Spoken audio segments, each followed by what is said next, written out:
Study words. सो आज हम लोग पढ़ने वाले हैं ब्रांड मैनेजमेंट का unit 2 which is brand positioning. So अगर आपने पहली यूनिट नहीं देखी है तो आप प्लेलिस्ट में जाइए एंड पहले यूनिट 1 देखिए ताकि आपके लिए ईजी हो जाए ये समझना। Okay, so let's start. पहला टॉपिक है brand building. Brand building basically होता क्या है? ब्रांड बिल्डिंग यानी वो सारी एक्टिविटीज़ जो कंपनी की जो इमेज है उसे स्ट्रॉन्ग बनाने में, उसके क्रिएट करने में, ब्रांड की आइडेंटिटी और ब्रांड की वैल्यू मार्केट में क्रिएट करने में हेल्प करती है। That is called brand building, right? Brand building is about developing trust, awareness, reputation and emotional connection. Then comes इसके examples कि कोका कोला ने कैसे ब्रांड बिल्डिंग करी। हम सब आज कोका कोला को जानते हैं। कैसे जानते हैं? बिकॉज उन्होंने कंसिस्टेंट ब्रांडिंग करी है, एक red colour unique bottle design रखा, इमोशनल एडवर्टाइजिंग की, उन्होंने फोकस किया हैप्पीनेस और टुगेदरनेस में, उन्होंने ग्लोबल मार्केटिंग करी, same brand message world wide. हमने लास्ट यूनिट में IMC पढ़ा था, राइट? दैट इज यूज्ड है। इसका रिजल्ट क्या हुआ? Coca Cola is one of the most recognised brands globally. Then comes meaning of brand positioning. Brand positioning क्या है? ब्रांड पोजिशनिंग का मतलब है कि एक ऐसा प्रोसेस हम मार्केट में एक डिस्टिंक्ट इमेज क्रिएट करें, कस्टमर्स जो हमारे ब्रांड को आइडेंटिफाई रखे अपने माइंड में, that is called brand positioning. Okay, then compares meaning of brand values. Brand values यानी कोर बिलीव्स और प्रिंसिपल जिस पे एक ब्रांड चलता है। फॉर एग्जांपल, एक ब्रांड का कोर वैल्यू है कि वो ऑनेस्ट रहेगी अपने कंज्यूमर्स के साथ, वो अपने ब्रांड के लिए सही डिसीजंस लेंगे, सही कम्युनिकेशंस करेंगे, कोई मिसअंडरस्टैंडिंग नहीं होगी, कोई फेक सिनेरियोज, फेक स्टेटमेंट्स नहीं बोली जाएगी अपने ब्रांड के लिए। That is called brand values. Then comes brand repositioning. Brand repositioning क्या है? ब्रांड रीपोजिशनिंग मतलब होता है मार्केटिंग की एक स्ट्रैटेजी जिसमें कंपनी जो है वो चेंज करती है, अपडेट करती है अपनी पोजीशन को मार्केट में। क्योंकि आप सबको पता है आज के टाइम पे क्या हो रहा है, लाइक आज के टाइम पे बहुत जल्दी चेंजेस आ रहे हैं। फॉर एग्जांपल, अभी डिजिटलाइजेशन आ गया है, राइट? अब ई कॉमर्स पे शिफ्ट हो रहे हैं, बट आप क्या करोगे? सिर्फ अभी भी लोकल स्टोर्स पे या फिर जस्ट अपने स्टोर्स पे अपना प्रोडक्ट दोगे तो आप उतना मार्केट कैप्चर नहीं कर पाओगे, राइट? आपको क्या करना है? मार्केट रीपोजिशनिंग करनी है, अपने लिए ई कॉमर्स वेबसाइट बनानी है, अपने लिए ई कॉमर्स कुछ आज के टाइम पे कुछ जेनजी टाइप्स का नाम रखना चाहिए, अपने विजन को लोगों तक पहुंचाना चाहिए। इट्स नॉट जस्ट कि आप सिर्फ प्रोडक्ट सेल कर रहे हो, नहीं। तो आपकी सपोज ऑडियंस मार्केट चेंज हो रही है तो उस हिसाब से भी आपको चेंजेस लाने हैं अपने मार्केट, अपने ब्रांड में। फॉर एग्जाम्पल, डव रीपोजिशनिंग से पहले डव क्या था? लाइक एक पहले वो एक रेगुलर ब्यूटी सोप ब्रांड था, राइट? अब क्या हो गया है? अब उन्होंने पोजीशन किया है रियल ब्यूटी को। लाइक कैसे ब्रांड को प्रमोट किया है? Like real beauty. उन्होंने फोकस किया है पॉजिटिविटी में, नेचुरल ब्यूटी में, बिकॉज अब लोग ज़्यादा हेल्थ कॉन्शियस हो रहे हैं, राइट? तो इसका रिजल्ट क्या है? एक स्ट्रॉन्ग इमोशनल कलेक्शन बनता है कंज्यूमर्स के साथ, स्पेशली वुमेन्स के साथ। Next topic comes stages of brand life cycle.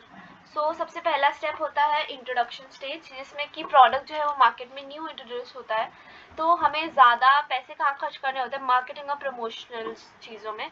Then हमें मार्केट में एक अवेयरनेस क्रिएट करनी है, एक स्ट्रॉन्ग प्रमोशन करना है हमारी न्यू प्रोडक्ट कैटेगरी के लिए। फॉर एग्जाम्पल, एप्पल ने जब आईफोन लॉन्च किया था तो उन्हें बहुत अच्छी मार्केटिंग करने की जरूरत थी ताकि कस्टमर्स में अवेयरनेस हो, वो अर्ली कंज्यूमर्स को अट्रैक्ट कर सके। Then comes growth stage. Growth stage में क्या होता है कि सब आपकी जो ब्रांड है वो धीरे धीरे एक्सेप्टेंस गेन करने लगती है, पॉपुलैरिटी गेन करने लगती है मार्केट में, राइट? देन क्या होता है? आपकी रैपिड इंक्रीज होता है सेल्स में, ब्रांड अवेयरनेस आता है, आपका कंज्यूमर बेस इंक्रीज होने लगता है, आपका मार्केट शेयर बढ़ने लगता है और आपकी ब्रांड पोजीशन जो है वो स्ट्रॉन्ग हो जाने लगती है। Then third stage is maturity stage. इस स्टेज में सबसे स्टेबल स्टेज होता है जिसमें पीक परफॉर्मेंस होती है ब्रांड की। लाइक इस टाइम पे क्या होता है? हाई सेल्स होती है बट स्लो ग्रोथ हो जाती है, स्ट्रॉन्ग कंपटीशन होता है एंड फोकस होता है ब्रांड लॉयल्टी में, right? For example, Coca Cola इस वक्त अपने मेच्योरिटी स्टेज में है एंड एक स्ट्रॉन्ग ग्लोबल प्रेजेंस बना रखी है, उनकी लॉयल कस्टमर्स है ऑलरेडी, राइट?